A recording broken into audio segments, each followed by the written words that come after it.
नमस्कार दोस्तों, बहुत बहुत स्वागत है आपका नरेंद्र दान चैनल निःशुल्क क्लासेस में। और आपके प्रसाद पंत वाली क्लासेस आज 52वीं क्लास है और आज चूंकि आपको क्लास रेगुलर मिल रही है। ठीक है दोस्तों, तो सभी का अभिनंदन है, स्वागत है। कल हमने जो किया था नई कविता आंदोलन किए थे। मैंने आपको बताया था कि ताजी कविता आंदोलन किसका है, नवगीत कविता आंदोलन किसका है, नई कविता आंदोलन किसका है, अकविता आंदोलन किसका है, युयोत्सववादी कविता आंदोलन किसका है, अस्वीकृत जो कविता आंदोलन है किसका है। और एक ही साथ मैंने सारे ट्रिक्स से आपको याद भी करवाए थे। तो उम्मीद करता हूं याद भी हुए और आप लोगों का रिस्पांस भी बहुत अच्छा आया। थोड़ा सा और प्रयास करें, रेगुलर भी रहना है, साथ में ज़्यादा से ज़्यादा शेयर जरूर करें, लाइक करें, सब्सक्राइब करें और वीडियो देखने के साथ लाइक जरूर करके जाएं, क्योंकि समय ही ऐसा है, जो दिखता है वही बिकता है ना। तो आप लाइक्स और कमेंट्स जो करते हैं उससे जो नए स्टूडेंट्स होते हैं वो देखते हैं और उसी से वो जो हैं अपने चैनल पर जो हैं वो एक परिवार के सदस्य के रूप में जुड़ते जाते हैं। तो आप लाइक सब्सक्राइब, क्योंकि आप ही मेरा परिवार हो और मुझे जो ये इंस्पायर करते हो पढ़ाने के लिए, इसमें आपका बहुत बड़ा योगदान है। तो बराबर इंस्पायर करते रहें, मैं आपको क्लासेस देता रहूँगा और बहुत जल्द मैं रीड के लिए भी आपको बहुत बेस्ट क्लासेस के शेड्यूल आपको देने वाला हूँ। ठीक है दोस्तों, तो देखिए आज हम करेंगे प्रमुख कवि। ये प्रयोगवाद की अंतिम जो नई कविता की अंतिम क्लास है, इसमें मुख्य सारे कवि मैंने एक साथ ले लिए हैं, तो हम आराम से देखेंगे। सबसे पहले हम पढ़ेंगे सर्वेश्वर दयाल सक्सेना। इसके साथ एक न्यूज और बता दूं कि कल जो हिंदी का टेस्ट हुआ है, हिंदी टेस्ट सीरीज जो 51 रुपए की टेस्ट सीरीज चल रही है, उसका लिंक डिस्क्रिप्शन में दिया हुआ है। जिन्होंने अब तक ज्वाइन नहीं की है, आपके जो भी साथी हैं उन तक आप ये प्लीज टेस्ट सीरीज जरूर पहुंचाएं, उनको बोलें कि आप ये टेस्ट सीरीज ज्वाइन करो, निश्चित रूप से फायदा होगा। और कल तीसरा टेस्ट था, उसमें भी बहुत अच्छे प्रश्न मिले और बहुत अच्छा स्टूडेंट्स का जो है फीडबैक आया। और आप जब सबने भी अगर अटेंड की होगी तो शानदार प्रश्न मिले होंगे। देखिए 51 रुपये नाम मात्र चार्ज है, ये तो टाइपिंग चार्ज वगैरह इतना तो लग ही जाता है। तो इस चार्ज में आपको बढ़िया टेस्ट सीरीज मिल रही है। आप ज़्यादा से ज़्यादा ज्वाइन करें और कम से कम अपने 2-3 साथियों को जरूर ज्वाइन करवाएं। ठीक है, कल निर्गुण धारा का टेस्ट है, सगुण का हो गया, अब निर्गुण का है। आपको बहुत शानदार टेस्ट सीरीज मिलेगी। ठीक है, तो हम बात करते हैं सर्वेश्वर दयाल सक्सेना। इनका जन्म हुआ था 1927 से 1983 उनका जो जन्म काल है। लेकिन सबसे बड़ी चीज है इनके जो क्या कहते हैं कि एक तो उपन्यास है दोस्तों, जिसका नाम है, ये तो नाटक है, एक उपन्यास है सोया हुआ जल। जहां तक मुझे याद है यही उपन्यास है, सोया हुआ जल। ये इनका एक उपन्यास है और इनकी रचनाएं काठ की घंटियां, खूंटियों पर टंगे लोग, जंगल का दर्द, एक सूनी नाव और बकरी नाटक से इनको सर्वाधिक प्रसिद्धि मिली थी। बकरी नाटक से इनको क्या मिली थी? सर्वाधिक प्रसिद्धि मिली थी, है ना। तो आप ध्यान रखें, ये जो रचना है खूंटियों पर टंगे लोग, ये बहुत इंपॉर्टेंट रचना हो जाती है, क्योंकि इस रचना पर इनको 1983 में साहित्य अकादमी पुरस्कार मिला था।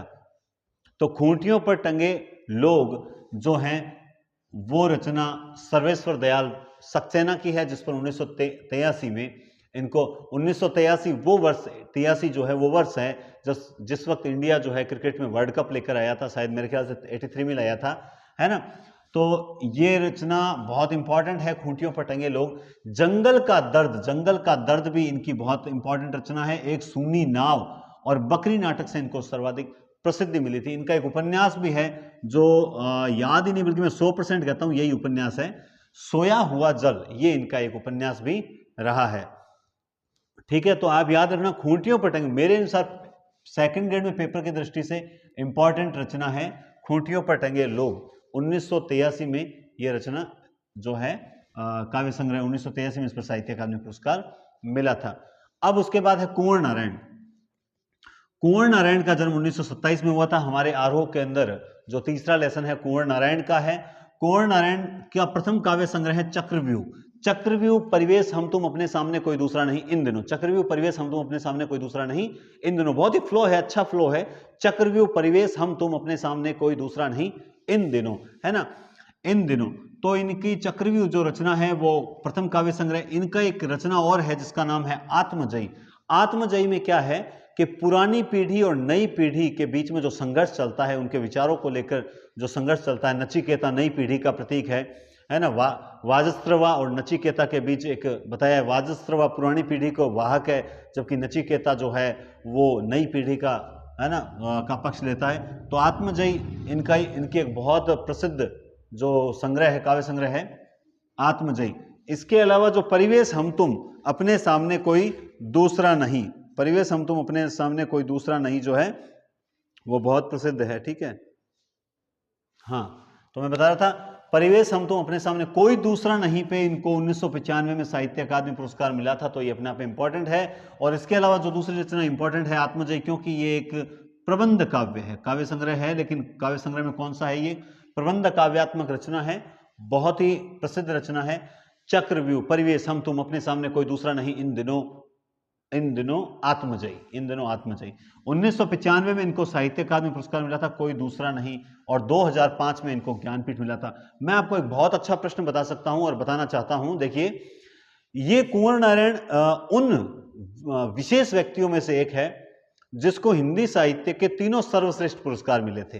तीनों सर्वश्रेष्ठ का मतलब मैं यूं कह सकता हूं, इनको ज्ञानपीठ मिल गया, इनको साहित्य अकादमी पुरस्कार मिल गया और इनको व्यास सम्मान भी मिला था, इनको व्यास सम्मान। अब मान लो एग्जाम में प्रश्न यूं आ जाए कि कुंवर नारायण को निम्न में से कौन सा पुरस्कार नहीं प्राप्त हुआ है, option A Jnanpith, option B Sahitya Akademi, option C व्यास सम्मान, ऑप्शन डी मंगला प्रसाद पारितोषिक। तो आप समझ सकते हैं कि मैं क्या प्रश्न पूछना चाहता हूं और उसका क्या उत्तर हो सकता है और एग्जाम में किस प्रकार का प्रश्न पूछा जा सकता है, ठीक है ना। देखो, बहुत जल्द डिजिटल बोर्ड हम भी व्यवस्था करने का प्रयास करेंगे, लेकिन अभी बहुत थोड़ा समय बाकी है। लेकिन आप लोग अगर बराबर ज्यादा से ज्यादा संख्या में स्टूडेंट जो हैं रुचि दिखाएंगे पढ़ने की, तो यकीन मानिए कि एक समय ऐसा आएगा जब हम भी एक नोट्स जो हैं वो नोट्स वाली क्लासेस पढ़ पाएंगे। तो मेरी क्लास भले ही व्हाइट बोर्ड पे हो रही हो, मार्कर के साथ पढ़ा रहा हूं, लेकिन एक समय तो ऐसा भी था ना जब हम चौक से पढ़ते थे, बच्चे थे तब, है ना, स्कूलों में ब्लैक बोर्ड और व्हाइट चौक हुआ करते। तो पढ़ने के लिए संसाधनों से ज्यादा जो है वो कंटेंट की आवश्यकता होती है, और कंटेंट जो आपको चीज बता रहा हूं वो बेस्ट चीज है एग्जाम की दृष्टि से, है ना। तो 1995 में इनको साहित्य अकादमी पुरस्कार मिला था, व्यास सम्मान। मेरे ख्याल से जो पढ़ने वाले स्टूडेंट्स हैं उनको इस बोर्ड से कोई दिक्कत भी नहीं हो रही होगी, क्लियर बात है। तो मेरे हिसाब से आप सभी को दिक्कत नहीं हो रही होगी। इसके साथ ही एक चीज और बता दूं, टेलीग्राम चैनल डिस्क्रिप्शन में लिंक दिया हुआ है, उसे जरूर ज्वाइन करें, हिंदी पॉइंट 01 से। तो उसमें सूचना भी मिलती रहेगी, बीच में कुछ बढ़िया चीजें भी मैं शेयर करता रहता हूं, तो आप वो ज्वाइन जरूर करें। तो अब बात करते हैं तीसरे नंबर पे केदारनाथ सिंह की। केदारनाथ सिंह का जन्म हुआ था 3/4। केदारनाथ सिंह 1934 में जन्मे थे। केदारनाथ सिंह का जन्म 1934 में हुआ था। इनका कहना था, अभी बिल्कुल अभी जमीन पक रही है, अकाल में सारस बाग खा गया। अकाल में सारस बाग खा गया। अभी बिल्कुल अभी जमीन पक रही है, अकाल में सारस बाग खा गया। अकाल में सारस बाग खा गया, अकाल में सारस बाग खा गया। अभी बिल्कुल अभी जमीन पक रही है, अकाल में सारस बाग खा गया। ये केदारनाथ सिंह की रचनाएं हैं। और अकाल में सारस जो रचना है जिसमें जीवनोत्सव, अकाल में सारस जो है उसमें जीवनोत्सव जो कवि है, मतलब जीवनोत्सव की कविताओं का, कवि क्या मतलब कविताओं का, जीवनोत्सव की कविताओं का वर्णन है ना। तो अकाल में सारस के लिए उन्हें 1989 में इनको साहित्य अकादमी पुरस्कार मिला था। और बाघ भी इनकी एक बहुत प्रसिद्ध काव्य संग्रह। तो देखिए आप, अभी बिल्कुल अभी जमीन पक रही है, अकाल में सारस, ये इनकी तीनों, और एक बाघ, ये इनकी चारों प्रसिद्ध रचनाएं हैं। और अकाल में सारस के लिए 1989 में इनको साहित्य अकादमी पुरस्कार मिला था, तो याद रखिएगा। आगे आप देखेंगे 1933 में दुष्यंत कुमार का जन्म हुआ था और 1975 में इनका निधन हुआ था। ये सूर्य का स्वागत करते थे, एक कंठ विस्वाई और साये में धूप। साये में धूप अपने आप में बहुत प्रसिद्ध काव्य संग्रह है दुष्यंत कुमार का। साये में धूप की बात कर रहे हैं दुष्यंत कुमार का, ठीक है। एक कंठ विस्वाई जो है वो एक गीति नाट्य है। क्या है वो? एक गीति नाट्य है। एक कंठ विस्वाई गीति नाट्य है। साये में धूप, है ना। मुनासिब हैं ऐसे लोग इस शासन के लिए, है ना। मुनासिब हैं ऐसे लोग शासन के लिए। शायद वो जो अपने 11th में गजल लगती है वो शायद साये में धूप की ही होनी चाहिए। अभी तक मैंने वो पढ़ी नहीं है, फिर भी जहां तक पहले पढ़ा हुआ याद आ रहा है, साये में धूप की होनी चाहिए, ठीक है। तो सूर्य का स्वागत, एक कंठ विस्वाई, साये में धूप, ये दुष्यंत कुमार की बहुत प्रसिद्ध रचनाएं हैं। धूमिल का जन्म 36 में हुआ था, 75 में निधन है। 75 में दुष्यंत कुमार का है। इनका मूल नाम था सुदामा प्रसाद पांडे, सुदामा पांडे धूमिल। इनके दो प्रसिद्ध हैं रचनाएं हैं, संसद से सड़क तक, ये बहुत इंपॉर्टेंट रचनाएं हैं। संसद से सड़क तक कल सुनना मुझे, संसद से सड़क तक कल सुनना मुझे, संसद से सड़क तक कल सुनना मुझे, ये बहुत प्रसिद्ध रचनाएं हैं, ठीक है ना। तो ये रचना किसकी है? धूमिल की है। देखो सर्वेश्वर दयाल सक्सेना हो, कुंवर नारायण हो, है ना, इसके अलावा दुष्यंत कुमार हो, केदारनाथ सिंह हो, धूमिल हो, हमें हर कवि की 2 या 3 इंपॉर्टेंट रचनाएं होती है और वो हर कवि की हमें याद होनी चाहिए। अगर वो हमें याद है, देखो विद्वान इस तरह से नहीं होता कि रामचंद्र शुक्ल की किताब पढ़ ली, हजारी प्रसाद द्विवेदी की पढ़ ली, वो पढ़ने से हम विद्वान हो जाएंगे, कभी नहीं होंगे। सबसे पहले हमें बेसिक क्लियर होना चाहिए। बेसिक साहित्य का बेसिक क्या है? साहित्य का बेसिक है भाई, लगभग कवियों के, सब कवियों के नहीं, लगभग कवियों के जन्म याद हों, लगभग कवियों की 1-2 इंपॉर्टेंट जो रचनाएं हैं वो तो हमें याद होनी चाहिए। और प्रश्न हमेशा जो बेसिक में से ही बन जाते हैं। अब 5 क्वेश्चन से 7 क्वेश्चन ऐसे आते हैं पेपर में जो वास्तव में टफ होते हैं, जो गहन अध्ययन करने वाले अभ्यर्थी हैं वही कर पाते हैं। तो हम उन 5-7 के पीछे जो है अपना समय बर्बाद करते हैं, बजाय हमारा बेसिक भी क्लियर नहीं है, हमारा बेसिक भी क्लियर नहीं। अब सर हम बेसिक क्लियर कैसे करें? अब कमेंट्स आते हैं यूट्यूब पे और व्हाट्सएप मैसेज आते हैं, सर हिंदी की किताबें बताओ, सर हिंदी की किताबें बताओ सेकंड ग्रेड के लिए। अच्छा, छोटे बच्चे होते हैं ना, तो उनसे अब घर पे पूछो कि बेटा आपको होमवर्क करो अपना, तो बच्चे को होमवर्क अक्सर उसी विषय में मिलता है जिस विषय की किताब उसके पास नहीं होती है ना। वो मम्मी से कहता है मम्मी मुझे नैतिक शिक्षा में होमवर्क मिला है, और क्योंकि मम्मी को उसको पता है कि नैतिक शिक्षा किताब नहीं है तो मम्मी मुझे पढ़ने के लिए नहीं बिठाएगी। तो आप में से कुछ स्टूडेंट्स ऐसी हरकतें करते हैं कि बुरा मत मानना, लेकिन एक बात बता रहा हूँ कि सर आप किताबें बताओ, हम किताबें ला रहे हैं, किताबें ला रहे हैं, किताबें ला रहे हैं, एक हवा बना रखा है। जबकि मैं आपको बताऊं 9वीं से 12वीं की जो पाठ है वो 45 क्वेश्चन देंगे आपको, यानी 90 नंबर का पार्ट है, तो वो हम पढ़ नहीं रहे हैं। अच्छा सर साहित्य की बताओ कौन से लाइन? साहित्य के 10 से 15 टोटली क्वेश्चन किताबों सहित 10 से 15 क्वेश्चन आते हैं, और वो 10 से 15 आपके जो 9 से 12 में जीवन परिचय दे रखे हैं वहीं से आ जाएंगे। तो साहित्य आपको 9 से 12 वाली किताबों का जो साहित्य है ना वो पढ़ लो ना, तो वही बहुत रामबाण हो जाए, है ना। लेकिन हम वो नहीं पढ़ेंगे। क्यों नहीं पढ़ेंगे? हमें एक पढ़ना एक्स्ट्रा क्या पड़ेगा? आदिकाल, भक्तिकाल और रीतिकाल, ये 3 थोड़ा एक्स्ट्रा पढ़ने पड़ेंगे। बाकी आधुनिक काल तो पूरा आपकी किताबों में है, लेकिन हम वो नहीं पढ़ेंगे। बस उस 3 काल के पीछे साहित्य की बड़ी सी किताब रामचंद्र शुक्ल पढ़ने बैठेंगे। ये समझदारी नहीं है, ये समझदारी नहीं है। समझदारी ये है कि सिलेबस को देखो, कितने किसके प्रश्न आ रहे हैं, उस हिसाब से उस टॉपिक को पढ़ा जाए। व्याकरण का रोल ज्यादा है, 90 नंबर की व्याकरण है, 45 क्वेश्चन आएंगे, और 20 शिक्षण विधियों के आएंगे, और 20 आएंगे स्नातक के। लेकिन हम लोग भाग रहे हैं पीछे, जबकि जो हमारे पास मैटर उपलब्ध है ना वो हम पढ़ नहीं रहे हैं। तो आप थोड़ा रणनीति के हिसाब से पढ़ें बढ़िया तरीके से। बहुत जल्द मैं आपको टाइम टेबल दूंगा। अब कई स्टूडेंट कह रहे हैं सर टाइम टेबल डालो, सर टाइम टेबल। ऐसे टाइम टेबल नहीं दिया जाता है। आज मैं टाइम टेबल दे दूं आपको और कल आप पढ़ना ही स्टार्ट नहीं करो। मैं विज्ञप्ति आने से पहले दे दूंगा, लेकिन विज्ञप्ति जब आने के पूरे चांस हो जाएंगे तब आपको एक ऐसा शेड्यूल बताऊंगा, ऐसा टाइम टेबल जिसको अगर फॉलो कर लिया तो दुनिया की कोई ताकत आपका सिलेक्शन को रोक नहीं सकती है। ठीक है, मानो तो मां गंगा हूं, न मानो तो बहता पानी। तो अगर आप मुझे फॉलो करते हो और वास्तव में सोचते हो कि मैं 8-10 सालों का अनुभव आपको बता रहा हूं, 2010 से 2020 का अनुभव जो आपको बता रहा हूं, और उस अनुभव को लेकर मतलब सैकड़ों अभ्यर्थी सेलेक्ट हुए हैं, सेलेक्ट ही नहीं हुए बल्कि रैंक से सेलेक्ट हुए हैं, तो आप भी उसे फॉलो करें, आपको निश्चित रूप से फायदा होगा। और फिर भी आपको लगता है नहीं आज ये कर लिया, आज वो देख लिया, आज वो किताब पढ़ लिया, आज उस चैनल पे चले गए, उसमें ऐसे भटकने वाली प्रवृत्ति रखोगे तो सिलेक्शन नहीं होगा। एक साधे सब सदेर, सब साधे सब जाए, है ना। तो एक साधिए, फायदा होगा। हिंदी के लिए आप जो इस चैनल से जुड़े हैं, आपको हिंदी में मेरी ओर से कोई दिक्कत नहीं होगी। ठीक है, फिर भी कुछ स्टूडेंट्स कहते हैं सर हमें आपकी जो है वो ऑफलाइन क्लासेस चाहिए। तो देखो ऑफलाइन क्लासेस है वो हिंदी पॉइंट ऐप पर जो है वो पेड कोर्स के रूप में उपलब्ध हैं। ऑफलाइन स्टूडेंट्स हैं वो भी बैच लग रहे हैं, कुछ बीकानेर के, तो ऑफलाइन मार्गदर्शन के लिए आ जाते हैं। और आप लोग जो मान लो कि हर तरह के अभ्यर्थी होते हैं, हर स्टैंडर्ड के होते हैं, कोई से आर्थिक हालात थोड़े से खराब होते हैं, तो ऐसे बच्चों के लिए समझते हैं, तब हम समय निकाल रहे हैं। तो हर तरह से प्रयास चालू है। हमारा जो प्रयास है वो यही है कि एक भी ऐसा न रहे जो शिक्षा से वंचित रहे, जो ये सोचे कि मेरे पास अगर फीस के पैसे नहीं है तो मैं कोचिंग नहीं कर सकता। ऐसे बच्चों के लिए ये यूट्यूब है कि जिनके पास पैसे नहीं है, फीस नहीं है, वो बिल्कुल भी ना घबराएं, उनके लिए आपको निःशुल्क क्लासेस मिलती रहेगी। अब इससे ज़्यादा तो और हम क्या कर सकते हैं। और फिर भी मैंने बहुत जनों स्टूडेंट्स को है जो फ्री कोर्स भी अवेलेबल करवाया है, लेकिन स्टूडेंट खुद ही चीटिंग कर जाते हैं कई बार। तो वो उसमें थोड़ी सी सिचुएशन बिगड़ जाती है, फिर मन फट जाता है कि यार हम इतना कर रहे हैं, स्टूडेंट जो हैं वो जानबूझ के कोड बांट रहे हैं, तो वो गलत बात है। शेड्यूल आपको बना दिया टेस्ट सीरीज का 51 रुपए का, उसमें आप 45 टेस्ट दे रहा हूँ, बेहतर से बेहतर प्रश्न दे रहा हूँ, तो आप वो ज्वाइन करें, उस शेड्यूल के अनुसार पढ़ना स्टार्ट करें, और ये तैयारी आपके रीट जो विषयवार पेपर होगा ना उसमें काम भी आएगी। आप पढ़ो तो सही, मेरी बातों को समझें, उन्हें आत्मसात करें और फॉलो करें, आपको निश्चित रूप से फायदा होगा। तो चलिए हम आगे चलते हैं। तो धूमिल की बात की हमने, इनका मूल नाम था सुदामा पांडे, है ना। बुरा न माने बल्कि सोचें, मनन करें, चिंतन करें, चिंता ना करें, चिंतन करें कि सर जो बोल रहे हैं वो सही बोल रहे हैं कि नहीं बोल रहे हैं।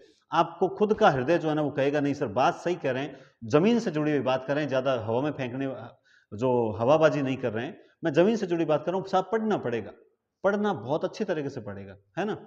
तो संसद से सड़क तक कल सुनना मुझे, ये है धूमिल की रचनाएं। उसके बाद हम देखो श्रीकांत वर्मा की बात करें तो श्रीकांत वर्मा की मगध रचना बहुत प्रसिद्ध है, इन पर इनको साहित्य अकादमी पुरस्कार मिला था। श्रीकांत वर्मा मगध, श्रीकांत, है ना, तो श्रीकांत वर्मा मगध। लीलाधर जुगड़ी, लीलाधर जुगड़ी का है अनुभव के आकाश में चांद, इस पर इनको क्या मिला था, साहित्य अकादमी पुरस्कार मिला था। लीलाधर जुगड़ी का अनुभव के आकाश में चांद 1997 में इनको साहित्य अकादमी मिला था, याद रखिएगा, ठीक है। उसके बाद आते हैं अपने मंगलेश डबराल। मंगलेश डबराल भी बहुत अच्छे कवियों में से, आधुनिक कवियों में से हैं। इनकी एक रचना है हम जो देखते हैं, हम जो देखते हैं, उस पर साहित्य अकादमी पुरस्कार मिल जाता है, 2000 में मिला था इनको। ये कहते हैं हम जो देखते हैं तो साहित्य अकादमी पुरस्कार ही मिलता है सीधा। तो ये मंगलेश डबराल हैं, है ना, मंगलेश डबराल, हम जो देखते हैं पर इनको साहित्य अकादमी पुरस्कार 2000 में मिला था। उसके बाद में नेक्स्ट कवि आते हैं राजेश जोशी। राजेश जोशी दो पंक्तियों के बीच में पिस रहे हैं, 2002, देखो इनकी रचनाएं देखो, दो पंक्तियों के बीच 2002 में इनको साहित्य अकादमी दो पंक्तियों के बीच 2002 में इनको साहित्य अकादमी 2। राजेश जोशी को देखो, राजेश जोशी में भी देखो 2 आ रहा है आगे, है ना। तो राजेश जोशी को दो पंक्तियों के बीच 2002 में साहित्य अकादमी 2। तो ये राजेश जोशी की जो रचना है इस पर साहित्य अकादमी पुरस्कार मिला था। कैलाश वाजपेयी, ये भी अपने आप में आधुनिक कवियों में बहुत इंपॉर्टेंट है, ये हवा में हस्ताक्षर करते हैं, है ना। ये कैलाश वाजपेयी हैं, ये हवा में हस्ताक्षर करते हैं और हस्ताक्षर 9 बार करते हैं। 2009 में इनको साहित्य अकादमी पुरस्कार मिला था। तो कैलाश वाजपेयी कितनी बार हस्ताक्षर करते हैं, 9 बार हस्ताक्षर करते हैं 2009। और कहाँ हस्ताक्षर करते हैं, ये हस्ताक्षर करते हैं हवा में हस्ताक्षर कर देते हैं। बताओ इनका टैलेंट देखिए, ये हवा में भी हस्ताक्षर कर देते हैं। कहाँ कर देते हैं, हवा में हस्ताक्षर कर देते हैं। कैलाश वाजपेयी हवा में हस्ताक्षर करते हैं, 2009 साहित्य अकादमी पुरस्कार, ठीक है। उसके बाद में ऋतुराज, ऋतुराज के बारे में आपको पहले तो ये चीज पता होनी चाहिए कि ऋतुराज राजस्थान भरतपुर के हैं। ऋतुराज राजस्थान में भरतपुर जिले के हैं, अपने राजस्थानी कवि हैं। इनकी बहुत प्रसिद्ध रचना है पुल पर पानी। क्या है, ऋतुराज जो है भरतपुर के हैं और भरतपुर में पुल पर पानी आ गया था, है ना, पुल पर पानी। ऋतुराज की रचना है पुल पर पानी। उसके बाद में देखो दोस्तों डॉक्टर जगदीश गुप्त। जगदीश गुप्त अपने आप में बहुत इंपॉर्टेंट है, क्योंकि जगदीश गुप्त जो है कहीं ना कहीं नई कविता को विकास में सबसे अहम योगदान रहा था। इनकी बहुत प्रसिद्ध रचना है सम्मुख। सम्मुख जो रचना है बहुत प्रसिद्ध रचना है सम्मुख। ये मानवतावादी चेतना से प्रेरित रचना है। सम्मुख में मानवतावादी चेतना की अभिव्यक्ति हुई है, मानवतावादी चेतना की अभिव्यक्ति हुई है और राम की निंदा हुई है इस सम्मुख में। सम्मुख में मानवतावादी चेतना की अभिव्यक्ति के साथ राम की निंदा हुई थी, इसलिए ये इंपॉर्टेंट रचना है ना। चंद्रकांत देवताले कहते हैं लकड़बग्गा हंस रहा है। चंद्रकांत देवताले कहते हैं लकड़बग्गा हंस रहा है। ये चंद्रकांत देवताले की प्रसिद्ध रचना है। कौन सी रचना है, लकड़बग्गा हंस रहा है। चंद्रकांत देवताले लकड़बग्गा हंस रहा है, लकड़बग्गा हंस रहा है, चंद्रकांत देवताले की है, लकड़बग्गा हंस रहा है। तो ये अपने आप में इतने कवि जो है वो वेरी वेरी इंपॉर्टेंट है। देखो आपको जो टेस्ट सीरीज चल रही है ना, उस टेस्ट सीरीज में निश्चित रूप से आप जब ये पढ़ रहे हो ना, बहुत से मैसेज आते हैं, कई देख पाते हैं, कई थोड़ा लेट देखते हैं, समय नहीं मिलता। तो एक चीज नोट कर रहे हैं कि सिस्टर हमें फायदा हो रहा है, आपने जो पढ़ाया उससे फायदा हो रहा है। और पेपर भी जो है वो कई बीच बीच में पेपर मैं जो है अच्छे टीचर से और बनाऊंगा, ठीक है। जैसे कोई लेक्चरर हैं जो मित्र हैं तो उनसे कहता हूं कि एक पेपर आप बनाओ, हो सकता है उसमें कई जनों का दिमाग लगता है, जो सिलेक्टेड हैं उन कई जनों का दिमाग लगता है, तो उससे आपको विभिन्न प्रकार की मानसिकताओं वाले जो टीचर्स हैं वो अपना अलग अलग, उनका थिंकिंग लेवल अलग अलग होता है। किसी को लगता है नहीं ये प्रश्न इंपॉर्टेंट है, मुझे लगता है ये इंपॉर्टेंट है। तो उस तरह से आपका हर तरह से फायदा करवाने का प्रयास कर रहा हूँ।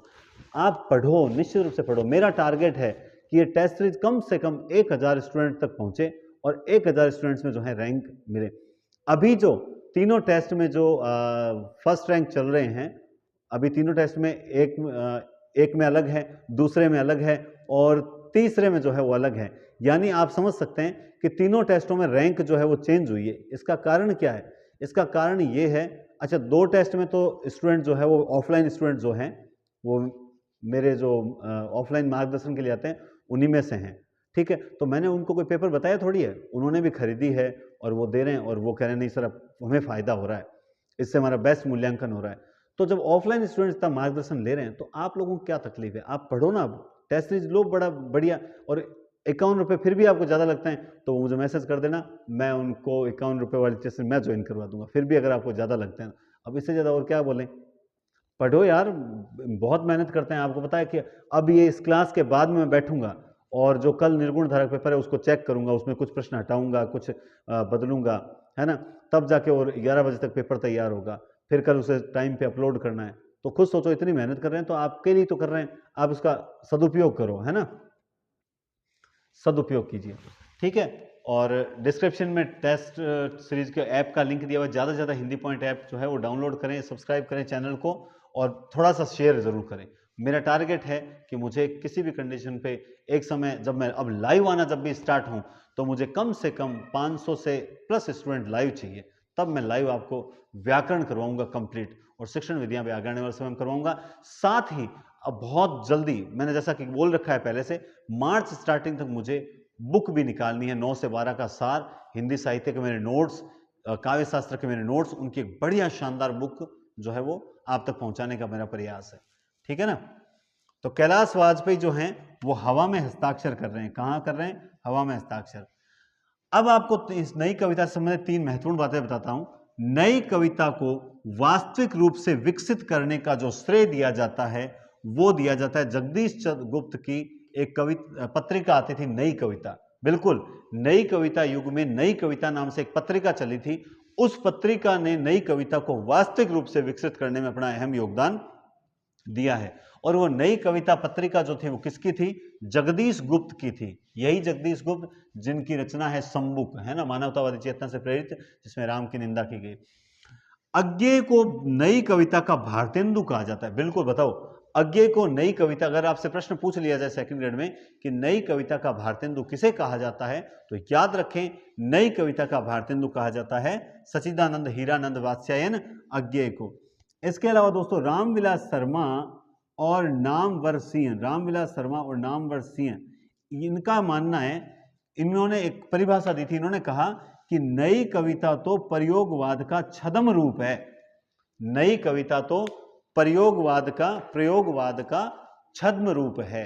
ये किसने कहा था? रामविलास शर्मा और नामवर सिंह ने कहा था कि नई कविता प्रयोगवाद का छद्म रूप है। एक बहुत बढ़िया न्यूज आपको और देता हूं। तो ये आपका, पहले तो ये बता दूं कि ये आपका प्रयोगवाद और नई कविता कंप्लीट हो चुका है। कल या परसों, कल मैं कोई क्लास नहीं दूंगा, परसों की जो क्लास होगी वो आपको जो गद्य विधाओं की क्लास स्टार्ट हो रही है, तो गद्य विधाओं की जो क्लास स्टार्ट हो रही है उसमें मैं आपको वही क्लास अपलोड करूंगा जो यहाँ ऑफलाइन हुई है, वही क्लास अपलोड करूंगा। तो आप उस ऑफलाइन क्लास कैसी होती है हमारी वो आप जरूर देखें, और बढ़िया क्लास होती है, आपको आनंद भी आएगा कहानी आंदोलन याद करने में। तो आप उसे जरूर देखने का प्रयास भी करें, ठीक है। तो शानदार क्लास होगी, आप जरूर देखिएगा। छोटी मोटी कोई गलती भी नजर आए तो भी बताइएगा सर हमने ये पढ़ा है वो पढ़ा है, कोई बात नहीं, आप जरूर गलती भी बताएं, उससे कोई फर्क नहीं पड़ता, हम उस गलती को सुधारेंगे भी। लेकिन आप जरूर देखें कि एक पढ़ने का एक नशा होता है और किस प्रकार पढ़ा जाता है, किस प्रकार पढ़ाया जाता है। पढ़ाना वो नहीं होता, विद्वान बनाने के लिए नहीं पढ़ाते हैं, बल्कि इसलिए पढ़ाया जाता है कि आप लोगों को एग्जाम में क्या आ सकता है, आप लोगों को किस तरह से एग्जाम फाइट करना है। विद्वान बनने से कुछ भी हासिल नहीं होगा। हो सकता है मुझसे ज्यादा आपको आता हो, ठीक है, लेकिन मुझे वो सब कुछ आता था जिससे मैं सेलेक्ट जिससे मैं सेलेक्ट हो सकूं। और मुझे इतना आता था, मैं सेलेक्ट हो गया। और मुझसे भी विद्वान बैठे हैं जो सिर्फ विद्वान जरूर हैं लेकिन सेलेक्ट। तो आज का समय ऐसा बुरा समय आ चुका है, हम सिलेक्शन से किसी की विद्वता का, मैं खुद कहता हूं मैं कोई विद्वान नहीं हूं। मैं अपने आप को ना तो विद्वान कभी कहता हूं ना मैं विद्वान मानता हूं, लेकिन मैं इतना जरूर जानता हूं कि एक स्टूडेंट को क्या चाहिए, एक स्टूडेंट को क्या चाहिए, वो क्या पढ़ना चाहता है, उसे कौन सी चीज दी जाए जिससे उसको लगे कि हाँ मेरा फायदा हो रहा है। तो मेरा प्रयास इतना अच्छा है कि मैं उससे सेटिस्फाइड हूं। कभी कभार कुछ क्लासें ऐसी आ जाती है बीच में जो बोरिंग, तो मैं खुद भी सेटिस्फाइड नहीं होता हूं, तो मैं कहता हूं कि चलो आगे नेक्स्ट बढ़िया क्लास देंगे, है ना। तो कल क्लास मिले, हो सकता है कल ही दे दूं, वरना परसों आपको एक ऐसी शानदार क्लास मिलेगी जिसमें आपको आनंद अनुभूति होगी। ठीक है दोस्तों, तो बहुत बहुत धन्यवाद और शुभ रात्रि। अब आपका काव्य जो पाठ था, जो हिंदी साहित्य का इतिहास, वो कंप्लीट हो चुका है। अब स्टार्ट होंगी गद्य विधाएं। ठीक है दोस्तों, बहुत बहुत धन्यवाद, शुभ रात्रि।